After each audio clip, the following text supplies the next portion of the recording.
win eventually. 하나님께서 오늘 우리에게 주신 말씀은 창세기 11장 27절에서 32절까지 말씀입니다. 말씀을 봉독하겠습니다. 데라의 족보는 이러하니라. 데라는 아브람과 나홀과 하란을 낳고 하란은 롯을 낳았으며 하란은 그 아비 데라보다 먼저 고향 갈대아인의 우르에서 죽었더라. 아브람과 나홀이 장가들었으니 아브람의 아내의 이름은 사레며 나홀의 아내의 이름은 밀가니 하란의 딸이요 하란은 밀가의 아버지이며 또 이스가의 아버지더라. 사레는 임신하지 못함으로 자식이 없었더라.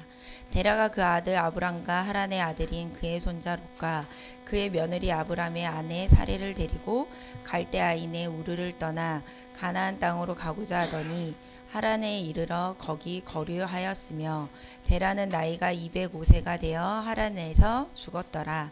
아멘. 아멘. 자리에 앉으시 바랍니다. 지난주 우리는 셈의 톨레돗이라는 제목으로 여러분들과 함께 말씀을 나누었습니다.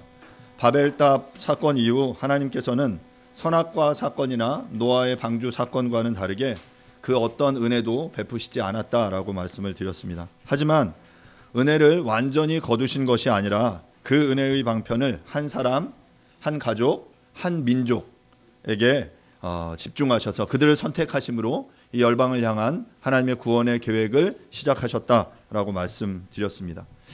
또한 셈의 족보에서 가이난이 빠져 있는 것을 보면서 우리들도 언제든지 가이난이 될 수 있음을 기억해야 한다라고 말씀을 드렸죠.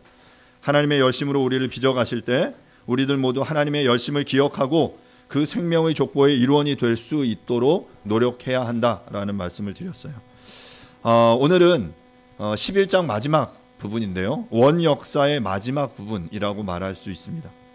이제 그 원역사의 마지막과 이제 새로운 족장 역사의 시작을 알리는 이러한 11장 마지막의 본문 11장 27절부터 32절 말씀을 통해서 갈대아 우르에서 가나안으로 라는 제목으로 여러분들과 함께 말씀을 나누도록 하겠습니다. 제가 거듭 말씀드리지만 우리가 신앙을 가지고 또 하나님을 향한 올바른 믿음을 가지는 데 있어서 성경을 연구하고 공부하는 것은 굉장히 중요합니다. 그 중에 가장 중요한 책이 뭘까? 여러 가지를 생각할 수 있겠지만 전체 성경을 우리가 구속사적으로 이해하기 위해서는 저는 창세기를 연구하는 것이 무엇보다 중요하다라는 생각을 해봅니다.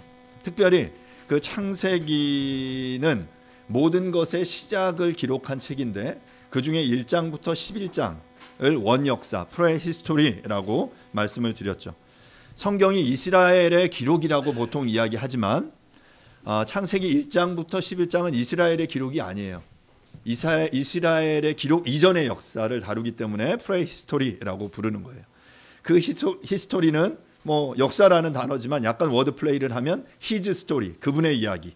그래서 그분이 그 당신의 백성 이스라엘을 향한 이야기가 12장 이후에 역사고 그것이 성경의 역사, 이스라엘의 역사라면 조금 더 확대해서 1장부터 11장은 바로 이스라엘의 역사가 시작되기 이전의 역사를 다루고 있기 때문에 그래서 모든 것의 시작을 다루고 있기 때문에 창세기 그 앞부분에 이 원역사 부분을 잘 살펴보는 것이 무엇보다 중요하다라고 말씀을 드렸습니다.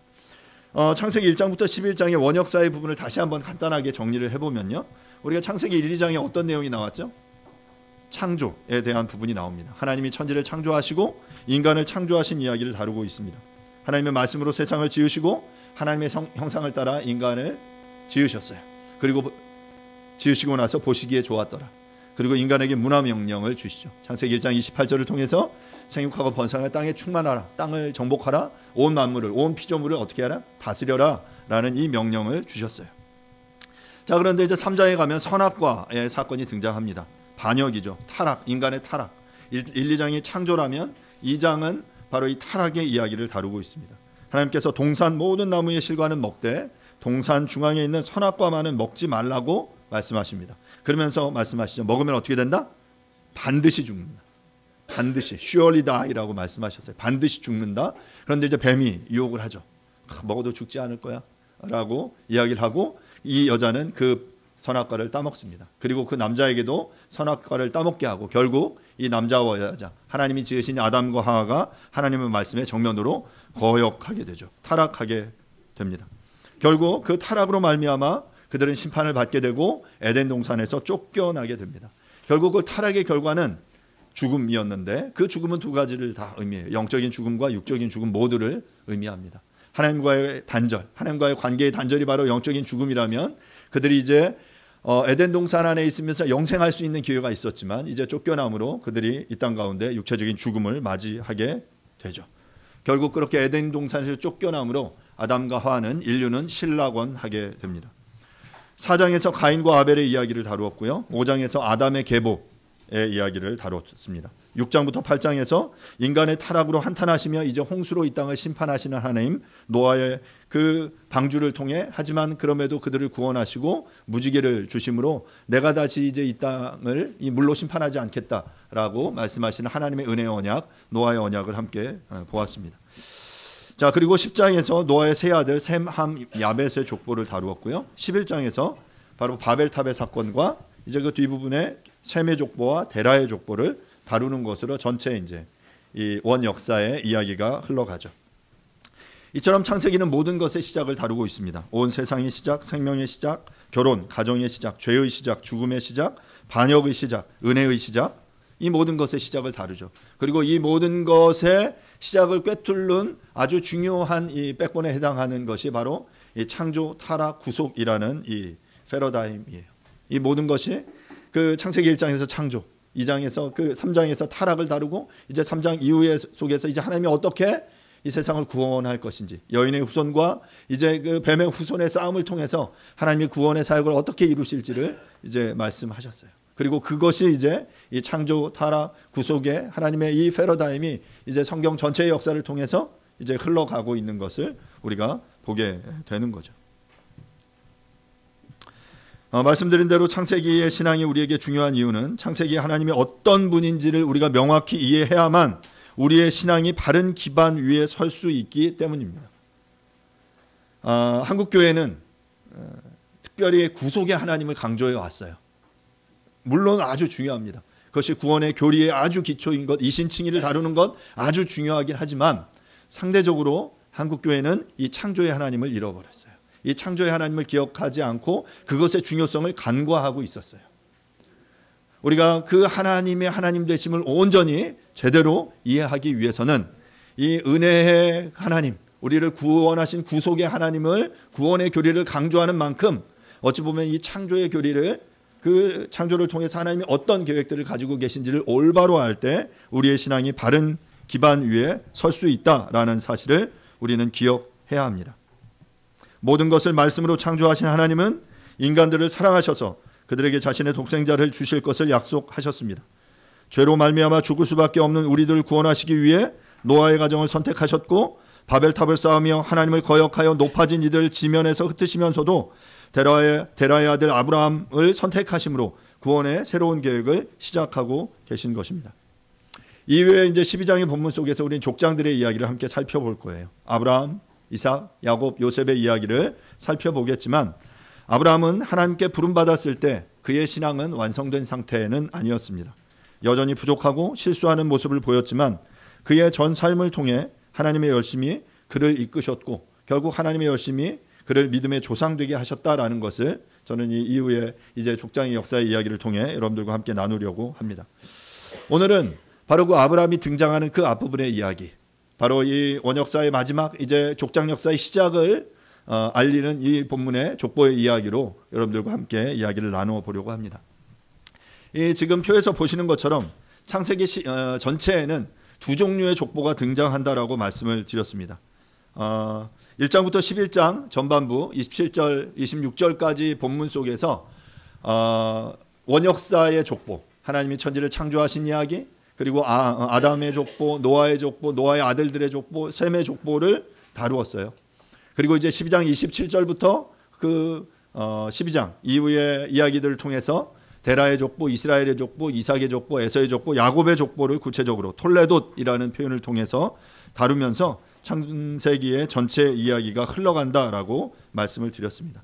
그러니까 오늘의 본문은 장수로 보면 11장의 마지막 원역사에 해당한다고 보지만 엄밀하게 구분하면 이제 족장 역사의 시작을 알리는 첫 부분이다라고 볼 수 있습니다. 그래서 11장 27절부터 32절이 벌써 이제 족장 역사의 처음 족보로 데라의 족보를 다루고 있다라는 것이죠.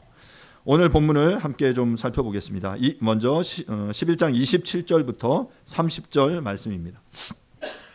데라의 족보는 이러하니라. 데라는 아브람과 나홀과 하란을 낳고 하란은 롯을 낳았으며 하란은 그 아비 데라보다 먼저 고향 갈대아인의 우르에서 죽었더라.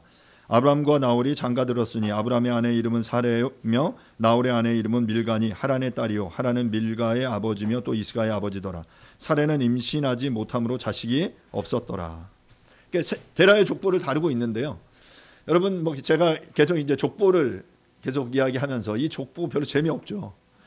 보면서 누가 누구를 낳고 또 며느리는 왜 나오고 누가 어디서 죽었고 이런 이야기 우리는 관심 없는 그리 중요해 보이지 않는 이야기인데 하지만 이 데라의 족보 속에서 몇 가지 우리에게 중요한 정보를 제공하는 것을 보게 되는데요. 다음 슬라이드 보시면 이 표의 이제 마지막 밑에 부분 데라부터 이후를 보시면 표 보시는 대로 데라가 아브라함 나홀 하란을 낳았고 아브라함의 두 아들이 이스마엘과 이삭이고요. 그리고 그 이어서 에서와 야곱의 12아들 이렇게 이제 이 아브라함으로 연결되어지는 이 역사가 이제 12장 이후의 족장의 역사예요. 그런데 오늘의 이야기는 나홀의 세 아들 아브라함과 나홀과 그 하란의 이야기를 다루고 있는 거죠. 본문 속에 보면 하란은 이 족보, 이 메인 족보의 라인은 아니에요. 하란은 롯을 낳고 아버지보다 갈대아 우르에서 죽었다라고 이야기합니다.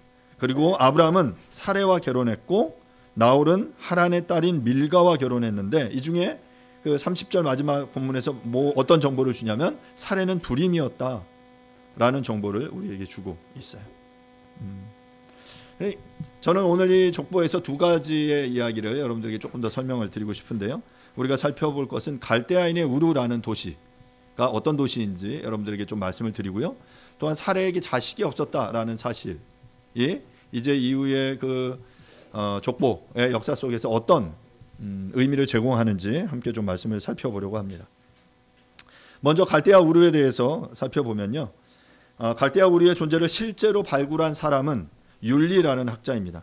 그는 옥스퍼드에서 신학을 전공한 후에 고고학으로 진로를 변경해서 대형 박물관과 펜실바니아 대학의 후원으로 1922년부터 12년 동안 갈대아 우르를 실제로 발굴해서 수많은 유적의 실체를 밝혀냈습니다. 지도에서 보시는 대로 우르라고 쓰여진 지역이 보이시죠? 페르시아만 왼쪽에 수메르라는 표현된 그 단어 밑에 우르라고 표시되어 있는데요. 이 지역은 이라크 바그다드 동남쪽의 비옥한 지역으로 수메르의 수도로 고대 문명의 중심지였습니다. 그리고 이곳은 우상 숭배의 집결지로 알려지고 있습니다. 28절의 본문에서 알 수 있듯이 데라의 가족은 이 갈대아 우르라는 도시에서 살고 있었어요. 그런데 이 지금 지도를 보시면 지도에 그 우르 위에 강이 두 개 연결되는 게 보이시죠? 유프라테스 강과 티그리스 강입니다. 본문 속에 이제 보시는 대로 이제 티그리스 강은 뭐 성경의 히데겔이라고 불려지는 강이기도 한데요. 이 갈대아 우르는 유프라테스 강과 티그리스 강 하류에 위치한 지역으로 우리가 잘 아는 메소포타미아 문명의 발상지입니다. 메소포타미아라는 단어의 헬라어 의미는 강 사이의 땅이라는 의미예요. 그러니까 이 지역은 메소포타미아는 오늘날 이라크와 이란의 남서부 지역이죠. 그러니까 지금 이라크와 이란이 고대 메소포타미아 문명의 중심지였다라고 생각하시면 됩니다. 자, 바로 이곳 우르에서 데라는 아브람과 나홀과 하란을 낳았다라고 성경은 말하고 있습니다. 자, 그런데 하란은 롯을 낳고 나서 이곳에서 죽었어요. 갈대아 우르에서 죽고 이제 아브람은 사레와 결혼했지만 자녀가 없는 상태였다라고 말하죠. 당시의 불임은 여성들에게 있어서 매우 수치스러운 문제로 여겨졌습니다. 또한 이것은 단순히 어떤 개인의 가족들에게 있어서의 문제라기보다는 하나님의 구원 역사를 이루는 데 있어서 하나님의 구원 역사가 이제 내가 너의 자손으로 말미암아 큰 민족을 이루겠다. 그리고 그것을 통해서 하나님의 구원 계획을 이루겠다라는 하나님의 약속을 성취하는 데 있어서 매우 큰 걸림돌임에 틀림없습니다. 이와 같은 불임의 문제가 이후에 이제 창세기에 거듭 등장하는데요. 리브가와 라헬에게서도 동일하게 나타납니다. 결국 이 각각의 경우에 하나님께서 이 불가능을 가능케 하시죠. 그 불임, 아이를 낳을 수 없는 상태에서 그 여인들에게 아들을 주심으로 하나님의 역사를 이루어 가시는 분이 바로 하나님이시다라는 사실을 보여주는 매우 중요한 사인으로 이 불임의 문제는 다루어지고 있는 것을 볼 수 있습니다. 자, 이렇게 하나님께서 이 데라의 세 아들을 이곳 갈대아 우르에서 낳았다라는 것을 염두에 두시고 이제 그 다음 본문을 좀 보도록 할 텐데요. 31절 32절입니다. 데라가 그 아들 아브람과 하란의 아들인 그의 손자 롯과 그의 며느리 아브람의 아내 사레를 데리고 갈대아인의 우르를 떠나 가나안 땅으로 가고자 하더니 하란에 이르러 거기 거류하였으며 데라는 나이가 205세가 되어 하란에서 죽었더라. 데라는 가족들을 데리고 전 슬라이드 다시 보여주시면요. 갈대아 우르에서 떠나 어디로 가기로 했냐면 가나안, 지중해 옆에 지금 이스라엘 우리가 일반적으로 알고 있는 사해와 또 요단강 옆에 그 가나안이라고 불려지는 이 예루살렘, 이 지역의 가나안으로 이동하는 것이 그의 목표였어요. 자, 그런데 이렇게 뭐 어떤 이유에서인지 정확히 모르겠지만 직선으로 가나안으로 이동할 수 없었고요. 그가 이제 하란을 경유해서 이제 가나안을 향해 가는 여정을 선택하게 된 것입니다. 그런데 오늘 본문 속에서 31절 32절 본문 속에서 이야기하는 것처럼 데라는 그 여정을 마무리하지 못하고 하란에 거주하다가 그곳에서 205세가 되어 죽고 맙니다. 그리고 이제 그 이후에 그 여정을 누가 주도하게 되는 거예요? 바로 아브람이 주도하게 되는 것이죠. 그런데 우리가 이제 이 갈대아 우르에서 하란으로 떠나는 이 과정, 이 31절 32절의 본문 속에서 살펴보면 데라는 아브람과 롯만을 데리고 갈대아 우르를 떠났다라는 사실을 알 수 있고요. 나홀은 여전히 우르에 남겨져 있다라는 것을 우리가 볼 수 있습니다. 하란은 현재 터키에 해당되는 지역으로 에스키 하란, 옛 아란이라고 하란이라고 불립니다. 히브리어 지명으로서의 하란과 데라의 셋째 아들 하란의 이름은 발음은 같지만 그 철자가 조금 다릅니다.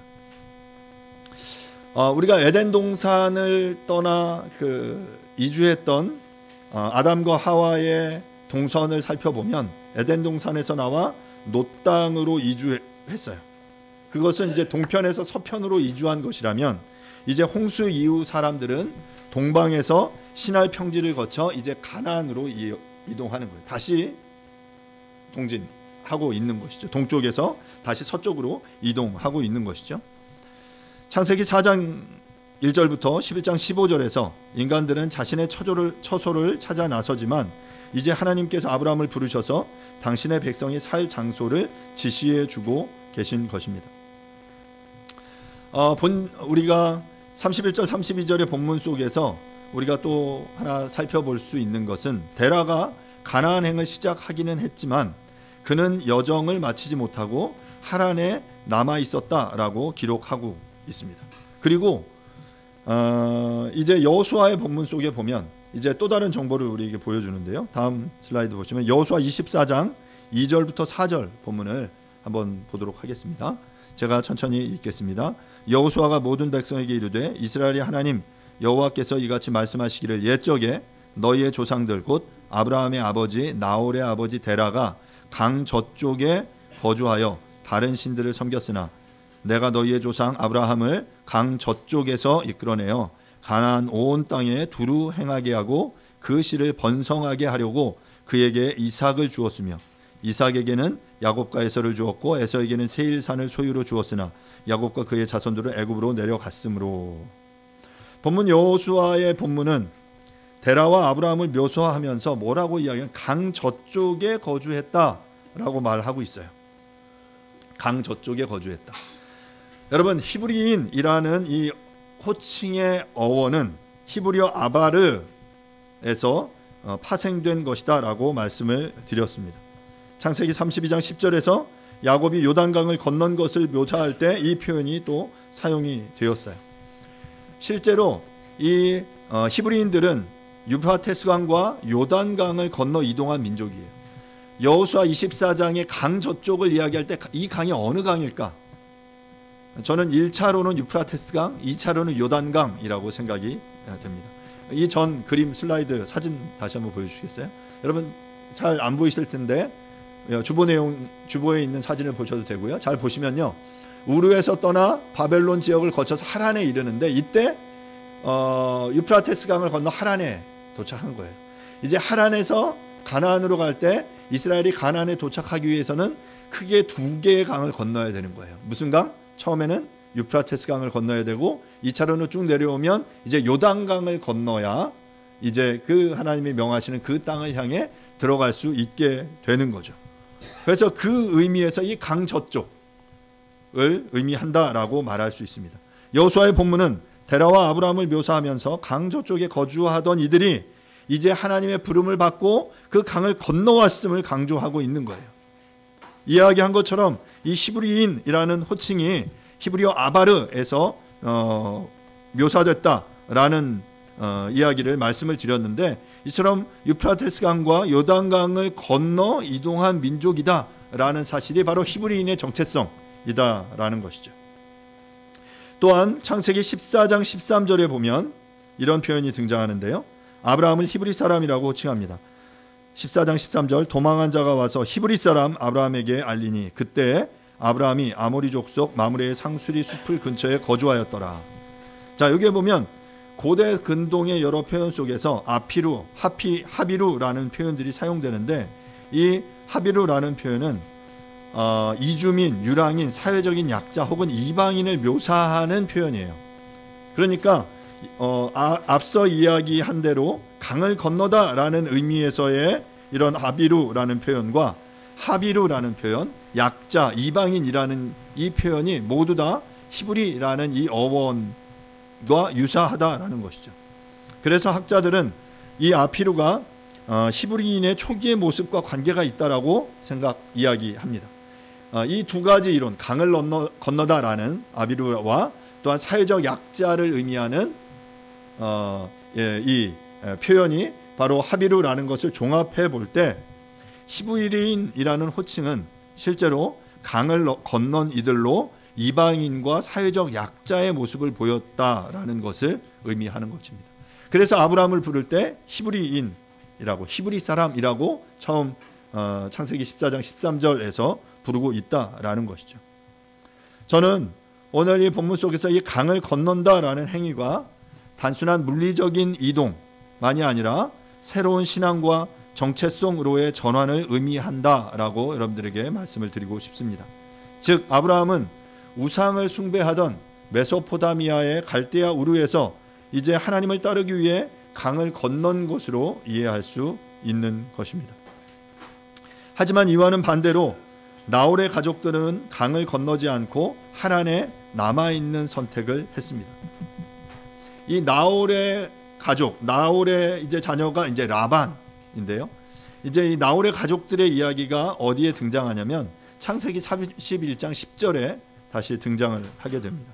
제가 31장 10절 보면, 이제 내가 내 아버지의 집을 사모하여 돌아가는 것은 옳거니와 어찌 내 신을 도둑질하였느냐. 이 창세기 31장의 이야기는 이 이야기예요. 야곱이 하란에 살고 있던 라반의 집을 떠나는 장면입니다. 그 전에 이제 야곱이 형 에서를 죽이고 이제 도망갔어요. 근데 도망갔는데 갈 데가 없잖아요. 갈 데가 없어서 이제 이 가나안에서 이곳에 어디로 가냐면 하란으로, 이제 자신의 삼촌 라반, 나홀의 자손이 있는 하란으로, 라반의 집으로 도망간 거예요. 자, 그곳에서 그 라반의 딸과 결혼을 합니다. 원래는 라헬과 결혼하려고 했는데 레아가 먼저 그 중간의 사정들은 아시죠? 그렇게 그곳에서 결혼을 하게 되고 4명의 아내를 거느리게 되죠. 그곳에서 생명을 부지하며 노동을 했고, 이제 그 하란을 떠나 이제 다시 그 형이 있는, 에서가 있는 그 땅으로 이주하려고 할 때 바로 이 31장의 사건이 일어나는 거예요. 그때 이주할 때 라헬이 자신의 아버지 라반이 섬기는 우상을 드라빔을 훔쳐 나오는 장면이 이 본문이에요. 자, 네가 돌아가는 거 알겠는데 왜 내 신을 도둑질했느냐? 그러면서 그 아버지가 쫓아와서 이들을 수색하는 장면이죠. 그런데 이 드라빔을 이 라헬이 그 낙타 밑에 이제 깔고 앉아 있었어요. 그러면서 이제 그 타고 있는 상태에서 내가 지금 생리 중이라 아버지를 맞이할 수 없습니다라고 이제 거짓말하면서 이 드라빔을 빼앗기지 않는 상황이 창세기 31장에 벌어지는 이야기입니다. 이처럼 하란은 라반이 살고 있던 나홀이 남겨져 있던 이 하란이라는 지역은 갈대아 우르와 같이 우상 숭배가 아주 강력했던 지역이다라는 사실을 알 수 있습니다. 집집마다 드라빔 우상을 섬기던 그런 사람들이었죠. 데라는 아버지 하란과 아버지 나홀과 아들 하란이 죽자 갈대아 우르를 떠났습니다. 당시 문명의 중심지인 우르를 떠났지만 목적지인 가나안으로 직행하지는 못했고 사진에서 보신 것처럼 지도에서 보시는 것처럼 하란에 머물러 있었습니다. 지도 다시 보여주시면요.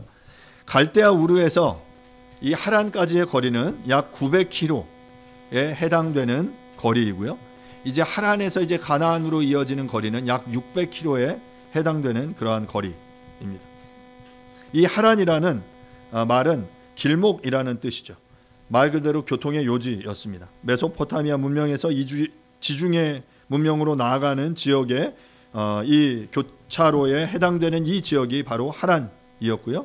고대사에서 하란은 아시리아의 제2의 도시로 위용을 자랑했고 특별히 달을 섬기는 그런 거대한 신전이 그곳에서 있었다라고 말합니다. 저는 오늘의 본문의 제목을 갈대아 우르에서 가나안으로라고 정했습니다. 처음 여정의 주도권은 데라가 쥐고 있었습니다. 이처럼 창세기 본문에는 정확히 드러나지 않지만 스데반의 설교를 통해 아브라함이 부름을 받았다라는 사실을 우리가 또 추가적으로 알 수 있는데요. 사도행전 7장 본문을 또 한번 보겠습니다. 여러분 여러 이제 성경의 사건들 그리고 중요한 사건들은 성경의 여러 곳에 기록되어 있어요. 그래서 성경의 어떤 사건들을 기록할 때 그 어떤 성경 한 본문으로 충분할 수도 있지만 이제 다른 성경에서 부연해서 설명하는 경우들이 있는데 지금 이 본문이 그러한 상황입니다. 사도행전 7장 2절부터 4절인데 스데반이 이르되 여러분 부형들이여 들으소서 우리 조상 아브라함이 하란에 있기 전 메소포타미아 이 메소포타미아가 바로 갈대아 우르죠. 메소포타미아에 있을 때 영광의 하나님이 그에게 보여 누구에게 보였다고요? 아브라함에게 보였다라고 이야기하고 있어요. 그에게 보여 이르되 내 고향 친척을 떠나 내가 내게 보일 땅으로 가라 하시니 아브라함이 갈대아 사람의 땅을 떠나 하란에 거하다가 그의 아버지가 죽음에 하나님이 그를 거기서 너희 지금 사는 이 땅으로 옮기셨느니라. 스데반은 분명하게 말하고 있는데 아브라함이 갈대아 우르 메소포타미아에 있을 때 하나님이 그에게 창세기는 데라에게 말씀하셨지만 물론 저는 이중적으로 함께 이야기하셨다라고 생각이 돼요. 하나님이 데라와 또한 아브라함에게 나타나셔서 가나안으로 가라라고 말씀하셨죠. 그리고 가나안으로 가는 중에 하란에 있게 됐고 그 하란에서 이제 그 데라 부모가 죽고 나서 이제 처음 말씀드린 대로 이 여행에 가나안행에 갈대아에서 우르에서 가나안으로의 주도권을 이제 아브라함이 가지고 그 여정에 마무리를 했던 것으로 보입니다. 뿐만 아니라 여호수아는 또 이렇게 말하는데요. 앞서 우리가 함께 읽었던 본문인데 여호수아서 24장 2절 3절 제가 다시 읽겠습니다. 여호수아가 모든 백성에게 이르되 이스라엘의 하나님 여호와께서 이같이 말씀하시기를 옛적에 너희의 조상들 곧 아브라함의 아버지 나홀의 아버지 데라가 강 저쪽에 거주하여 다른 신들을 섬겼으나 내가 너희의 조상 아브라함을 강 저쪽에서 이끌어내어 가나안 온 땅에 두루 행하게 하고 그의 씨를 번성하게 하려고 그에게 이삭을 주었으며. 이제 이 그림이 보이시죠? 강 저쪽에 살던 이들을 이제 불러내셔서 이제 가나안 온 땅에 두루 행하게 하시면서 그곳에서 이제 자녀를 허락하셔서 큰 민족을 이루게 하겠다라는 것이 바로 하나님의 부르심이었죠. 말씀드린 대로 이 강 저쪽은 1차적으로는 유프라테스 강 또는 2차적으로는 요단강이었을 것이다 라고 생각이 됩니다. 데라는 우르와 하란에서 다른 신들을 섬겼습니다. 하란에 얼마나 머물렀는지 정확히 알 수는 없지만 오랜 기간 그곳에서 머물렀고 결국 그것에서 200모세에 죽게 되었다라고 말씀을 드렸죠. 그 데라가 죽고 나자 이제 아브라함이 하란을 떠나 가나안으로 가게 된 때는 그의 나이 75세입니다. 다음에 보겠지만 바로 창세기 12장 4절에서 그렇게 이야기합니다. 이처럼 아브라함은 하란에서의 안정적인 삶 속에서 하나님의 부름을 잊고 살 수 있었지만 그는 믿음으로 그의 발걸음을 옮긴 것입니다. 말씀을 좀 마무리하겠습니다. 갈대아 우르에서 하란까지 900km, 그리고 하란에서 가나안까지 약 600km의 거대한 거리, 적지 않은 거리였습니다. 문명의 중심지인 갈대아 우르를 떠나 이제 제2의 도시인 하란에 머물러 그들이 살다가 이제 변방의 가나안을 향해 나아가는 이 부름은 결코 쉽지 않은 명령이었을 것입니다. 그리고 우리가 살펴보겠지만 이 순종은 단번에 이루어지지 않습니다. 하란에서 데라의 가족은 오랜 시간 머물고 있었어요. 사랑하는 여러분, 거듭 말씀드리지만 이처럼 하나님의 말씀에 순종해 나아가는 것은 단번에 이루어지는 것이 아닙니다. 데라는 하란에서의 삶에 만족해서 그곳에 정착하기를 원했습니다. 어찌 보면 아브라함도 그랬을지 모릅니다. 하지만 하나님께서 이 아브라함의 주저와 망설임을 알고 계셨죠.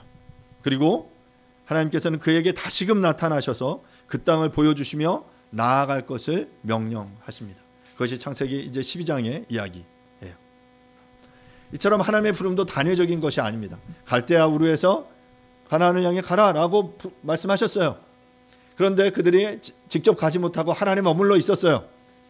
거기서 하나님의 부름이 그냥 더 이상 없었다면 아브라함도 데라도 그곳에서 머물며 잘 먹고 잘 살았을지 모릅니다.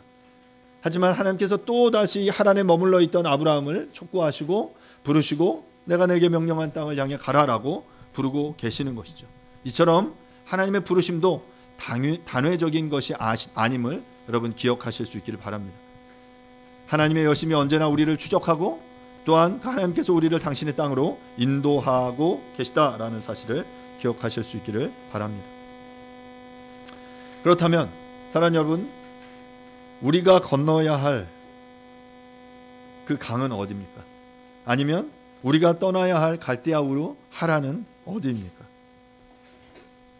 하나님이 우리를 향해 이제 갈대아 우르를 떠나 이제 가나안을 향해 가라고 명령하시는데 우리가 그 여정 속에 그 한 번에 가지 못하고 하란에 머물러 있게 되는 그 상황들을 오늘 본문을 통해 보게 돼요. 그리고 그 하란에서 또한 가나안을 향해 나아가기 위해서는 강 저쪽에서 이 강을 건너서 나아가야 하는 거죠. 유프라테스 강과 요단강을 건너야 합니다. 사랑하는 여러분, 우리가 건너야 할 유프라테스 강, 우리가 건너야 할 요단강은 어디입니까? 때로는 과거를 단절하고 새로운 부르심으로 우리를 부르실 때 우리가 마땅히 건너야 할, 도하해야 할 강이 있을 것입니다. 강 저쪽에서의 삶을 내려놓고 그 강을 건너 하나님이 명하시는 땅을 향해 나아가는 우리들이 될 수 있기를 간절히 바랍니다. 그 강을 건너가는 그 삶, 불확실하고 불안전해 보이고 미래를 알 수 없는 그 상황들 속에서 하나님의 명령에 순종하기란 결코 쉽지 않았을 것입니다. 하지만 하나님께서는 우리를 그냥 내버려 두지 않으십니다. 집요하게 찾으시고 부르시고 하나님의 땅을 향해 나아가도록 우리를 촉구하실 것입니다.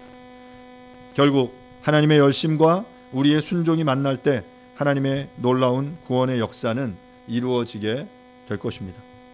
그 놀라운 하나님의 부름에 응답하여 갈대아 우르에서 가나안으로 하나님의 명하시는 땅을 향해 건너야 할 그 강을 건너는 저와 여러분들이 될 수 있기를 간절히 바랍니다. 이 시간 말씀을 생각하시면서 함께 좀 기도하죠. 하나님, 내가 떠나야 할 갈대아 우르 하란은 어디입니까? 그리고 하나님이 명하시는 그 땅을 향해 나아가고자 하는데 마땅히 내가 건너야 할 강은 어디입니까? 미래에 대한 두려움, 현재에 대한 그 안전에 대한 욕구들로 인해서 우리가 하나님의 명령에 순종하지 못하고 있지는 않은지 돌아보시면서 하나님, 갈대아에서 우르에서 우리가 그 하나님이 명하시는 그 가나안을 향해 하나님의 열심, 하나님의 부름에 순종해 나아가는 우리들이 될 수 있게 해달라고 이 시간 조용하게 한번 기도하도록 하죠. 기도하겠습니다. 하나님, 주님의 은혜를 구합니다.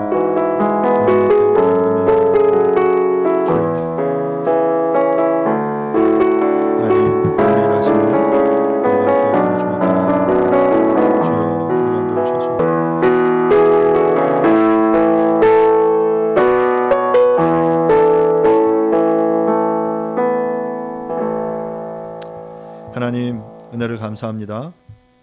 하나님께서 또 데라 아브라함을 부르셔서 갈대아 우르를 떠나서 하나님이 명령하시는 그 가나안 땅을 향해 나아갈 것을 명령하셨습니다. 그 일을 이루기 위해서 그들은 하란을 거쳐 이제 그 강을 건너 그 여정을 완수하게 되는데, 결국 그 하나님의 열심과 우리의 순종이 만나야 함을 우리가 말씀을 통해 함께 보았습니다. 하나님, 우리를 그 하나님의 열심으로 불러주십시오. 우리가 그 하나님의 부름 앞에 순종할 수 있게 도와주십시오.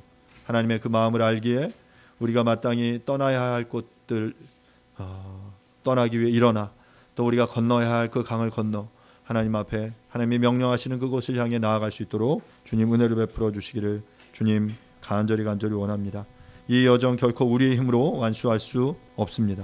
하나님이 우리의 함께 계심으로, 그 하나님이 내가 너와 함께 하겠다라는 그 약속이 우리 가운데 거듭 확인되어질 때 결국 우리가 이 믿음의 시선을 가지고 하나님의 명령 앞에 순종할 수 있음을 우리로 깨닫게 하여 주시옵소서.